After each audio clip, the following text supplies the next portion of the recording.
exercise later.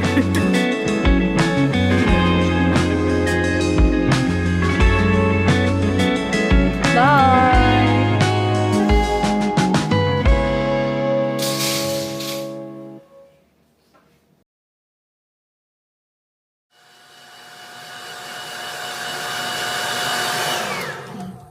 Annyeong! Hi everyone! Welcome back to my channel and this is my life in Korea. Get ready with me for a spring date.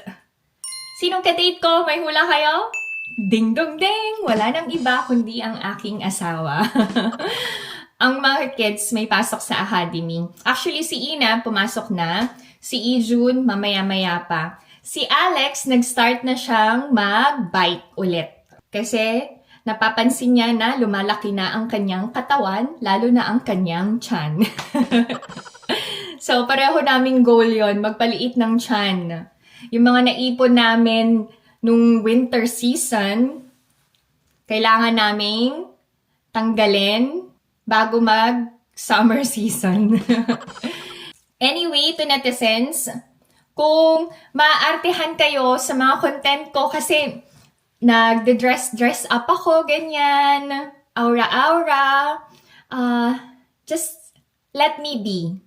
Kasi, ang totoo niyan, I really love dressing up. Bata pa lang ako, ganun na ako. And then someone asked, she complimented me, sabi niya, I love how secure you are in yourself. Tapos, ate, may days ba or time na doubtful ka sa suot mo or sa susuotin mo? Yes, may mga araw naman na hindi talaga ako confident.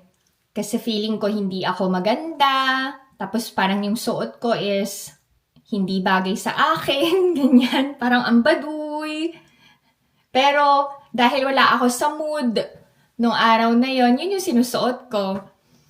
And how do you end up na okay, this is what I'm going to wear today. Do you plan ahead ba? Eto, fun fact to netizens. Bata pa lang ako, yung mga damit ko, pinaplano ko na. Kung ano yung isusuot ko sa buong linggo.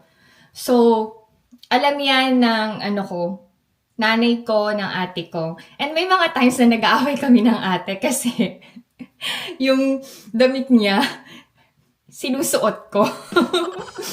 So, ganun na ako. I always plan ahead. Even yung mga isusuot ko.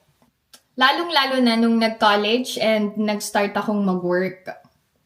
Kasi para isang plantsahan na lang ng buong linggo. Ganun. So, pagdating ng I think pagdating ng Saturday night, magsusukat na ako niyan. Tapos, mix and match, ganyan. Paplantsahin. Tapos, ayun na. Para hindi ko na problema yung isusuot ko ng buong linggo. And until now, ganun ako. I always, prepare in advance. Ayun. Sana nasagot yung tanong. And, maarte ba ang tawag sa ganun? I don't think so. Depende na lang din yan sa tao kung paano mo i-interpret yung word na maarte. Pwedeng maarte ako sa iba, pero simple lang ako sa iba. Ganon, para. Pero sasabihin ko sa inyo, normal ko to. As in, normal ko to. Ang asawa ko, tanggap ako. Lahat ng kaartehan ko. But whenever I'm with my family, especially with my kids, I try to dress properly. Kasi teenagers na, si Ina and Ijun, and si ilang magkapatid, ayaw nila na colorful and flowery yung suot ko.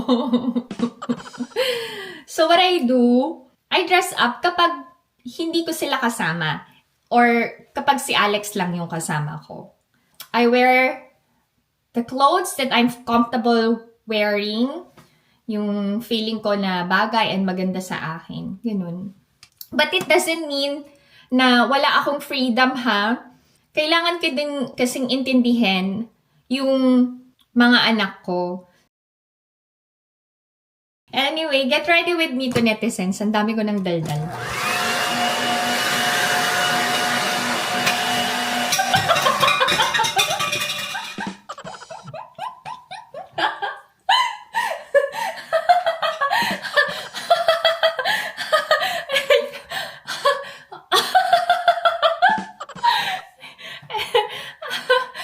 Narinig ko.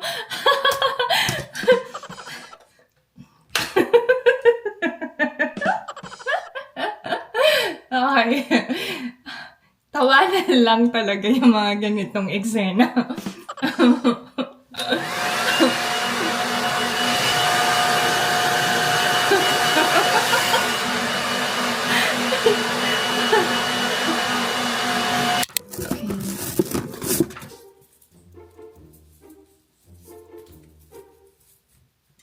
Ay, ulit.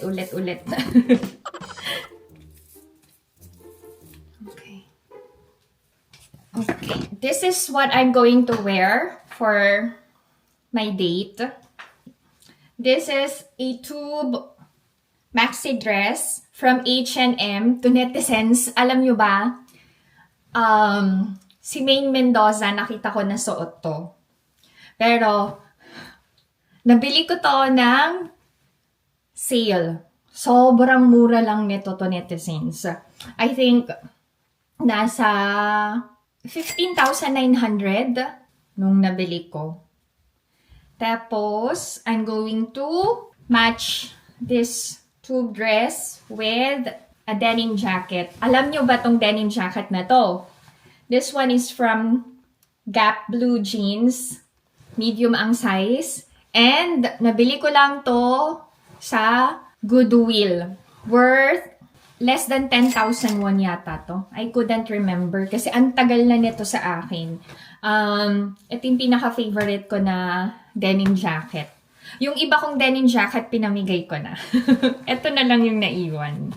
So, get rest with me. Wait lang. Oy! Diba? Iba ang atake, char. Ay, ito netizens. Wait. Alam nyo ba na pwede nyo din gamitin ang Vitamin C Green Tea Enzyme Brightening Serum sa inyong underarms, sa elbows, sa knees, yung may gusto kayong paputiin.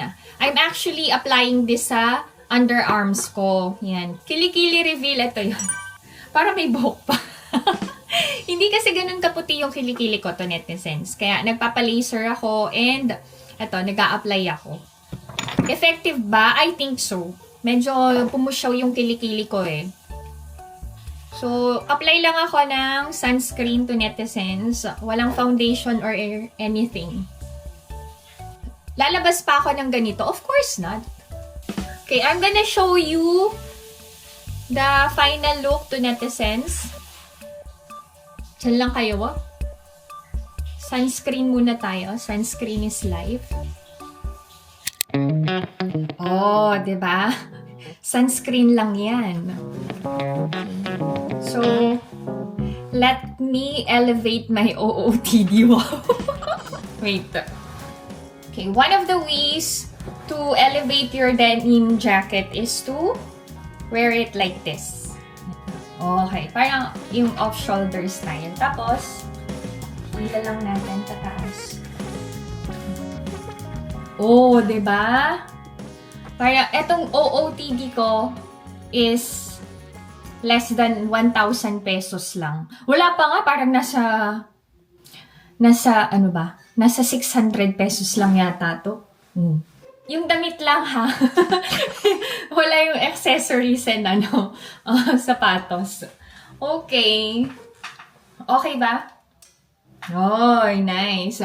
So, anong susunod natin gagawin? Aaura tayo sa labas. Sayang naman eh, para may pang my day ako. Okay. Ay, sayang naman yung collarbones ko. Na talagang pinaghihirapan kong ma-achieve. For the bag, it's from Joy Grayson to netizens. Alam nyo, nakakalungkot kasi wala nang Joy Grayson sa Hyundai outlet. From Joy Grayson, nag-shift ako sa Coron. Although okay din naman ang Coron, kaya lang kasi mas nakakatawad ako sa Joy Grayson.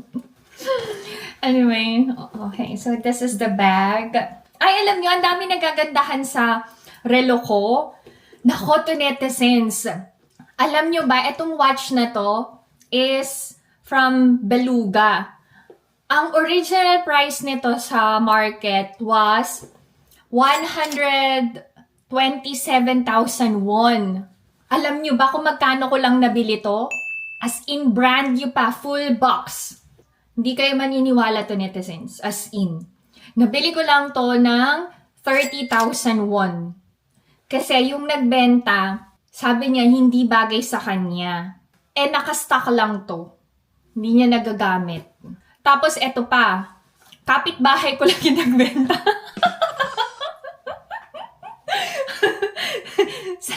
Saan kami bayaran sa playground kung saan ako nagsiswing.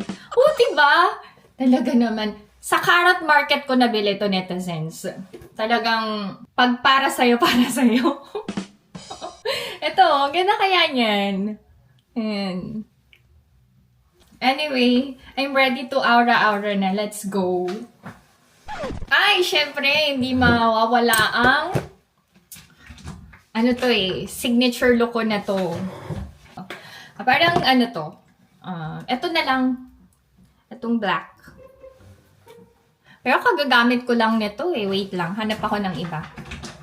Wala na din ako masyadong shades kasi pinamigay ko na nga. Tas, binenta ko sa bazaar. Okay. Oy! Ganda! Ang sexy ng atake to, netizens. Oh my God!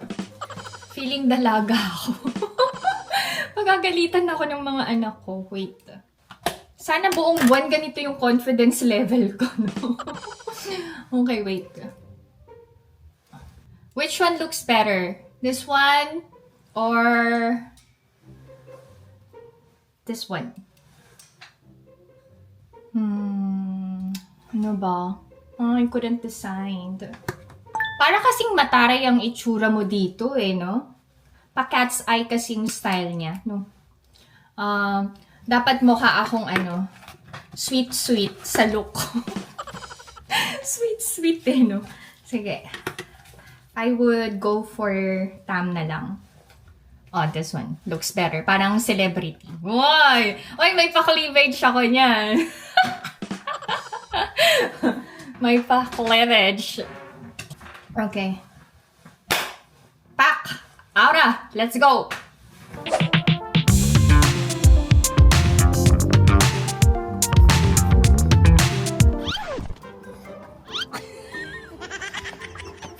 요즘 왜 이래? Okay, one. Okay. 1, 2, 3. Pitrota. Okay. 1, 2, 3, go.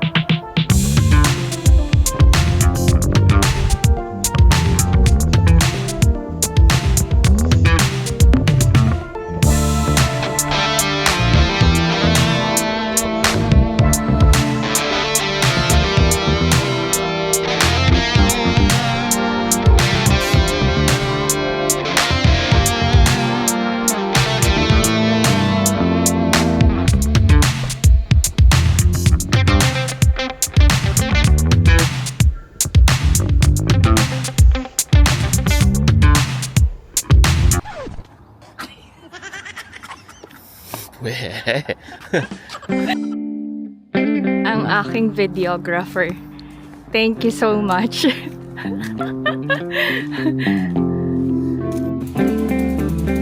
Ipapa-after service namin yung bike ni Alex.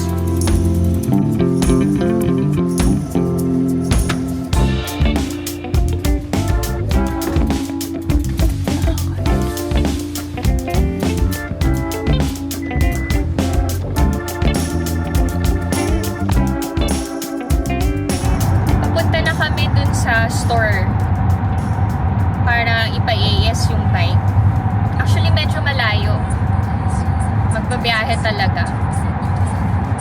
There's Alex.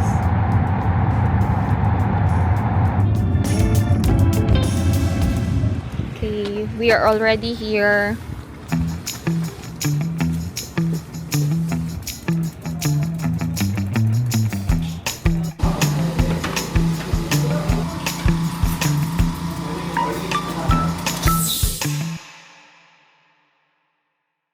Okay, bumili din ng accessories si Alex. Ito, foam ng seat. Cellphone, cellphone holder. Tapos, binago din niya yung tumbler holder. Yan. Bago na pala yung tawag? Wheel. Nabutas kasi. So, he paid more than 70,000 won. Okay na. Regular pala dapat palitan yung niya. Wheels. Masakit daw sa puwet pag walang foam. Coffee date kami ni Alex sa Starbucks.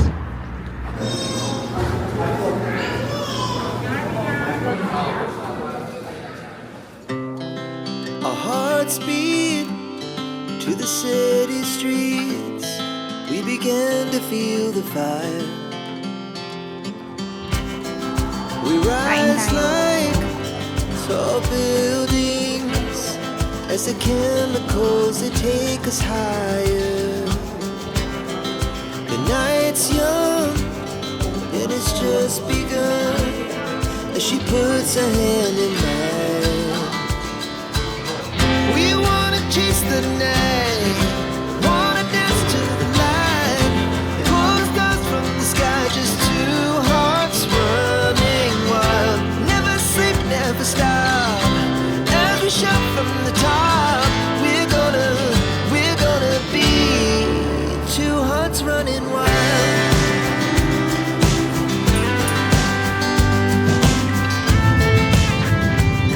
Uwi na kami ni Alex kasi pupunta kami sa saan ba kayo pupunta? Nang totoo, bigla sumakit ang ulo ko to, netizens. Hudyat na to na magkakaroon na ako.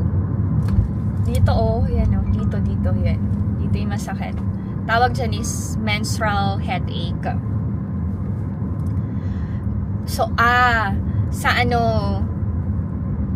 phone shop para magpa-kabit ng line sa smartwatch. Para kahit hindi ko nadala yung phone ko, yung smartwatch na lang. Hatid nyo na kami to, netizens.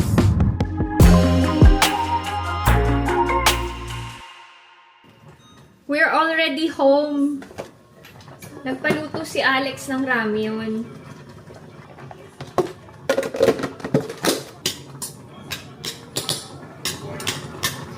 Okay na to. Ina is also home. Okay.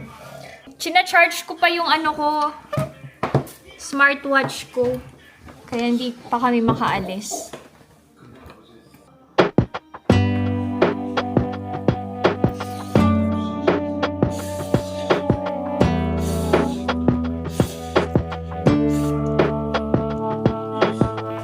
Kain ngayon, exercise later. Si Ina, magme-merienda ng siopaw ng Korea.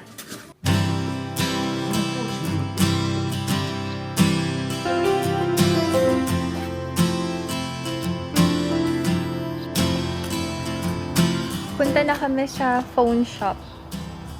Nagmask ako kasi inaatake ako ng allergic rhinitis ko. Pero yung mask masyadong malaki.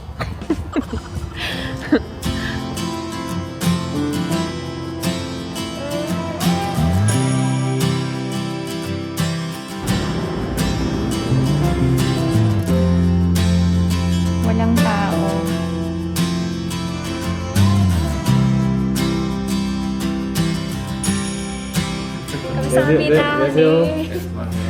Okay.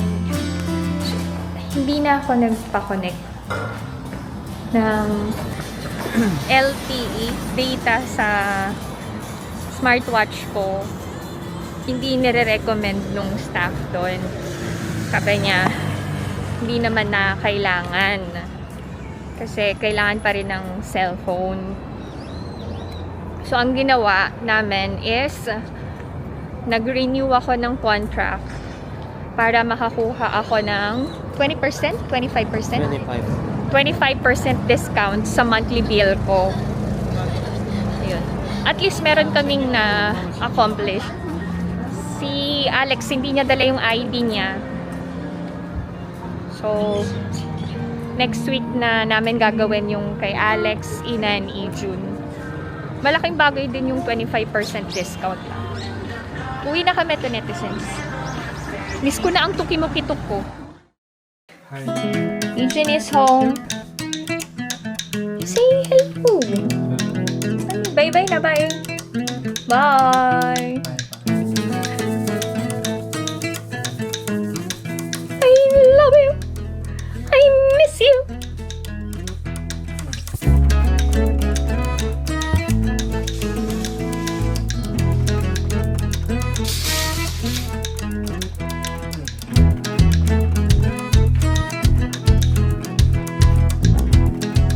Sobrang sakit talaga ng ulo ko to netizens. Ipapahinga ako na. Si Alex magbabike ulit. Si Ina, may academy siya. Si Ijun, rest time niya. So, see you sa next vlog!